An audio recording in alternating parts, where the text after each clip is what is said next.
அனைவருக்கும் வணக்கம். சற்று முன்பு தமிழக அரசு இன்று வெளியிட்டுள்ள 16 முக்கியமான அறிவிப்புகள் என்னென்ன என்பதை பற்றி தான் நம்ம இந்த வீடியோவில் டீட்டெயிலாக பார்க்க போகிறோம். ஸோ முடிந்தளவுக்கு இந்த வீடியோவை ஸ்கிப் பண்ணாமல் முழுமையாக பாருங்கள். இந்த வீடியோக்குள்ளே போகிறதுக்கு முன்னாடி இந்த வீடியோக்கு ஒரு லைக் பட்டனை ப்ரெஸ் பண்ணிடுங்க. நீங்கள் இதுவரைக்கும் என்னோட சேனலை சப்ஸ்கிரைப் பண்ணாமல் இருந்தீங்கன்னா மறக்காமல் சப்ஸ்கிரைப் பண்ணிக்கோங்க. கூடவே அந்த பெல் சிம்பிளையும் மறக்காமல் கிளிக் பண்ணிக்கோங்க. சரி, வாங்க இப்போ நாம் வீடியோக்குள்ளே போகலாம். முதல் அறிவிப்பு: தமிழ்நாட்டில் வெளுத்தும் வெயிலுக்கு இடையில் இன்று முதல் 2 நாட்களுக்கு மழைக்கான வாய்ப்பு இருப்பதாக வானிலை ஆய்வு மையம் அறிவித்துள்ளது. இன்று வெள்ளிக்கிழமை நீலகிரி, கோவை, திருப்பூர், ஈரோடு, சேலம், தேனி, திண்டுக்கல், மதுரை, விருதுநகர், தூத்துக்குடி, தென்காசி, திருநெல்வேலி, கன்னியாகுமரி ஆகிய மாவட்டங்களில் ஓரிரு இடங்களிலும், நாளை சனிக்கிழமை கோவை மாவட்ட மலைப்பகுதிகள், நீலகிரி, ஈரோடு, தேனி, திண்டுக்கல், தென்காசி, கிருஷ்ணகிரி, தருமபுரி, சேலம் மாவட்டங்களில் ஓரிரு இடங்களிலும் கனமழை பெய்ய வாய்ப்பிருப்பதாக வானிலை ஆய்வு மையம் தெரிவித்துள்ளது. இரண்டாவது அறிவிப்பு: தமிழ்நாடு மின்வாரியம் சார்பில் ஏப்ரல் 5ஆம் தேதி தமிழ்நாடு முழுவதும் சிறப்பு முகாம் நடைபெறும் என அறிவிக்கப்பட்டுள்ளது. சனிக்கிழமை காலை 11 மணி முதல் மாலை 6 மணி வரை மின்வாரிய செயற்பொறியாளர்கள் அலுவலகங்களில் சிறப்பு முகாம் நடைபெறவுள்ளது. மின் நுகர்வோர் பயன்படுத்திக் கொள்ள தமிழ்நாடு மின்வாரியம் வேண்டுகோளும் வைத்துள்ளது. மின் கட்டணம், மின் மீட்டர்கள், குறைந்த மின் அழுத்தம், சேதமடைந்த மின் கம்பங்கள் குறித்து இந்த முகாமில் புகார் அளிக்கலாம் எனவும் தெரிவிக்கப்பட்டுள்ளது. மூன்றாவது அறிவிப்பு: இ-சேவை மையங்களில் அரசு பேருந்துகளுக்கான டிக்கெட் முன்பதிவு செய்து கொள்ளும் வசதி விரைவில் அறிமுகம் செய்யப்பட உள்ளது. இதன் மூலம் தமிழ்நாட்டில் உள்ள 530க்கும் மேற்பட்ட இ-சேவை மையங்கள் மூலம் அரசு பேருந்து டிக்கெட் முன்பதிவு செய்யலாம் எனவும், கிராமப்புற மக்கள் பயனடையும் வகையில் இ-சேவை மையங்கள் மூலம் அரசு பேருந்து டிக்கெட் முன்பதிவு செய்ய வழிவகையும் செய்யப்பட்டுள்ளது. நான்காவது அறிவிப்பு: பொது வருங்கால வைப்பு நிதி கணக்கு வைத்துள்ளவர்களுக்கு முக்கியமான அறிவிப்பு ஒன்றை மத்திய அரசு வெளியிட்டுள்ளது. அதன்படி நாமினி விவரங்களை புதுப்பிப்பது அல்லது மாற்றுவதற்கான கட்டணங்கள் நீக்கப்பட்டுள்ளது. இது குறித்து மத்திய நிதியமைச்சரான நிர்மலா சீதாராமன் தன்னுடைய எக்ஸ் தளத்தில் தெரிவித்துள்ளார். அதில் இதுபோன்ற மாற்றங்களுக்கு நிதி நிறுவனங்கள் ₹50 கட்டணம் வசூலிப்பதை கவனித்ததாகவும், பிபிஎஃப் கணக்குகளில் நாமினி விவரங்களை இனி இலவசமாகவே புதுப்பித்துக் கொள்ளலாம் எனவும் கூறியுள்ளார்.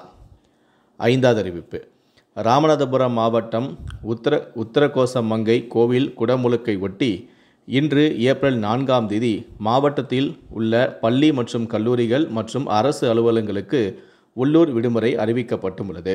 விடுமுறைக்கு ஈடாக மே 10ஆம் தேதி வேலை நாள் என ராமநாதபுரம் ஆட்சியர் அறிவிப்பொன்றையும் வெளியிட்டிருக்கிறார். ஆறாவது அறிவிப்பு: உடல் உறுப்புகளை தானம் செய்யும் அரசு ஊழியர்களுக்கு சலுகை மற்றும் ஊக்கத்தொகை வழங்கி வருகிறது. மேலும் மத்திய அரசு ஊழியர்களுக்கு தங்கள் உடல் உறுப்புகளை தானம் செய்வதற்கு அதிகபட்சமாக 42 நாட்கள் சிறப்பு தற்செயல் விடுப்பு மத்திய அரசால் வழங்கப்பட்டுள்ளது எனவும் தெரிவிக்கப்பட்டுள்ளது. ஏழாவது அறிவிப்பு: ரேஷன் கார்டுகளில் இ-KYC சரிபார்ப்பை முடிக்க கால அவகாசமானது மார்ச் 31ஆம் தேதி வரை வழங்கப்பட்டிருந்தது. இந்த நிலையில்தான் மத்திய அரசு KYC சரிபார்ப்புக்கான கால அவகாசத்தை ஏப்ரல் 30ஆம் தேதி வரை நீடித்துள்ளதாக அறிவித்துள்ளது. எட்டாவது அறிவிப்பு: செப்டம்பர் மாதம் முதல் நெல் குவிண்டால் ஒன்றுக்கு ₹2500 உயர்த்தி வழங்கப்படும் என அமைச்சரான MRK பன்னீர்செல்வம் அறிவிப்பொன்றை வெளியிட்டிருக்கிறார்.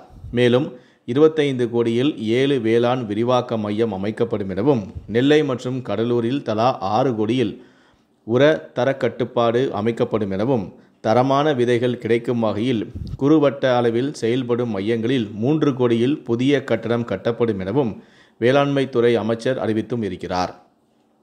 ஒன்பதாவது அறிவிப்பு: தமிழகத்தில் ஏப்ரல் 15 முதல் வங்கக்கடல் பகுதியில் மீனவர்களுக்கு மீன் பிடிக்க தடை விதிக்கப்பட்டும் உள்ளது.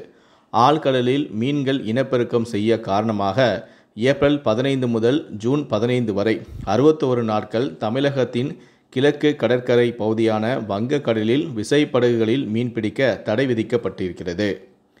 10வது அறிவிப்பு: தமிழ்நாட்டில் மாதந்தோறும் மின் கட்டணம் கணக்கீடு செய்யும் முறையானது விரைவிலேயே அமலுக்கு வருகிறது.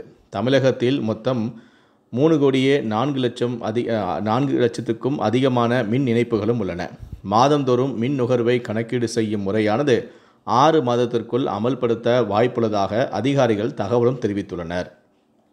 11வது அறிவிப்பு: உள் மாவட்டங்களுக்கென ஏற்காட்டிலும் தென் மாவட்டங்களுக்கென ராமநாதபுரத்திலும் ரேடார் நிறுவப்படும் என பேரிடர் மேலாண்மை துறை அறிவித்துள்ளது. 56 கோடி மதிப்பில் 2C பேண்ட் டாப்ளர் ரேடார்கள் நிறுவப்பட உள்ளன என்றும் தெரிவித்துள்ளது. 12வது அறிவிப்பு. பிஇ பிடெக் படிப்பில் சேர வெளிமாநில மாணவர்கள் விண்ணப்பிக்கலாம் என அண்ணா பல்கலைக்கழகம் அறிவிப்பொன்றை வெளியிட்டுள்ளது. பிஇ பிடெக் மற்றும் பிபிளான் ஆகிய படிப்புகளில் சேர்வதற்கு cfa.annauniversity.edu/cfa என்ற இணையதளம் மூலமாக வருகிற 11ஆம் தேதி முதல் விண்ணப்பிக்கலாம் எனவும் ஜூன் 13ஆம் தேதிக்குள் சமர்ப்பிக்க வேண்டும் எனவும் கூறப்பட்டுள்ளது. 13வது அறிவிப்பு. வேளாங்கண்ணியில் 18 கோடியில் கடல் அரிப்பு தடுப்பு பணிகள் மேற்கொள்ளப்படும் என தமிழ்நாடு அரசு அறிவித்துள்ளது. புதுக்கோட்டை மாவட்டம் கோட்டைப்பட்டினம் ஜெகதாண்டப்பட்டினத்தில் மீன் இறக்குதளம் 10 கோடியில் அமைக்கப்படும் எனவும், தூத்துக்குடி மாவட்டம் ஆலந்தரை அண்ணா காலனியில் 15 கோடியில் மீன் இறக்குதளங்கள் அமைக்கப்படும் எனவும், 200 நாட்டுப்படகு மீனவர்களுக்கு கணவாய் மீன்பிடி உபகரணங்கள் வாங்கி 40 லட்சம் ரூபாய் மானியம் தரப்படும் எனவும் அறிவிக்கப்பட்டுள்ளது. 14வது அறிவிப்பு. 10 கோடியில் 500 ஆவின் பாலகங்கள் புதிதாக திறக்கப்படும் என பேரவையில் அமைச்சரான ராஜகண்ணப்பன் அறிவித்திருக்கிறார். பாலின் தரத்தை ஆய்வு செய்ய 9 கோடியே 34 லட்சம் பால் பகுப்பாய்வு நவீன கருவிகள் வாங்கப்படும் எனவும், 12,000 பால் உற்பத்தியாளர்களுக்கு திறன் பயிற்சி வழங்கப்படும் எனவும், சிறந்த பால் உற்பத்தியாளர்களுக்கு விருது வழங்கப்படும் எனவும், கடந்த ஆட்சியை விட திமுக ஆட்சியில் பால் உற்பத்தியானது 13 லட்சம் லிட்டர் அதிகரித்துள்ளது எனவும் அமைச்சரான ராஜகண்ணப்பன் சட்டப்பேரவையில் தெரிவித்திருக்கிறார். ஆவினை மேம்படுத்த 18 திட்டப்பணிகள் நடைபெற்று வருகிறது எனவும், இந்த 18 திட்டங்களும் முடிக்கப்பட்டவுடன் ஆவினை யாராலும் பிடிக்க முடியாது எனவும் சிறப்பாக இருக்கும் எனவும் தெரிவித்திருக்கிறார். 15வது அறிவிப்பு. தமிழக அரசின் தொழில் முனைவோர் மேம்பாடு மற்றும் புத்தாக்க நிறுவனம் சென்னையில் தங்க நகை மதிப்பீட்டாளர் பயிற்சியானது வரும் 7/4/2025 முதல் 11/5/2025 தேதி வரை காலை 10 மணி முதல் மதியம் 5 மணி வரை நடைபெற உள்ளது.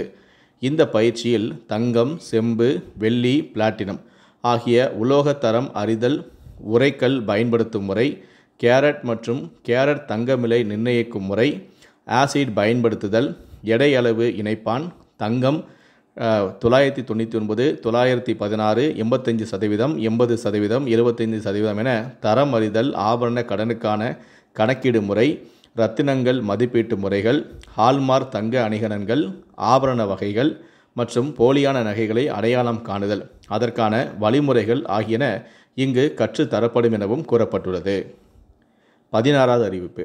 அரசின் தொழில் முனைவோர் மேம்பாடு மற்றும் புத்தாக்க நிறுவனத்தின் 3 நாள் பயிற்சி வகுப்பானது மீன் மற்றும் இறால் மதிப்பு கூட்டப்பட்ட பயிற்சி வரும் 5/4/2025 முதல் 17/4/2025 தேதி வரை நடைபெற உள்ளது.